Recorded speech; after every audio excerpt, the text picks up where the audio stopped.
నమస్తే అండి, welcome to our channel. నేను మీ మనకంట. అందరికీ శుభ సోమవారం. ఆ శివయ్య ఆశీస్సులు మనందరి మీద ఉండాలని మనస్ఫూర్తి కోరుకుంటున్నా.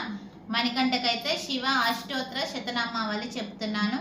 ఓం శివాయ నమః, ఓం శివాయ నమః, ఓం మహేశ్వరాయ నమః, ఓం మహేశ్వరాయ నమః, ఓం శాంభవే నమః, ఓం శాంభవే నమః, ఓం పినాకనే నమః, ఓం పినాకనే నమః, ఓం శశిశేఖరాయ నమః, ఓం శశిశేఖరాయ నమః, ఓం వామదేవాయ నమః, ఓం వామదేవాయ నమః, ఓం విరూపాక్షాయ నమః, ఓం విరూపాక్షాయ నమః, ఓం కపర్దినే నమః, ఓం కపర్దినే నమః, ఓం నీలలోహితాయ నమః, ఓం నీలలోహితాయ నమః, ఓం శంకరాయ నమః, ఓం శంకరాయ నమః, ఓం నమః శివాయ, ఓం నమః శివాయ, ఓం నమః శివాయ, ఓం నమః శివాయ. హర మహాదేవ, శంభో శంకర, హర మహాదేవ, శంభో శంకర, హర మహాదేవ. శంభో శంకర.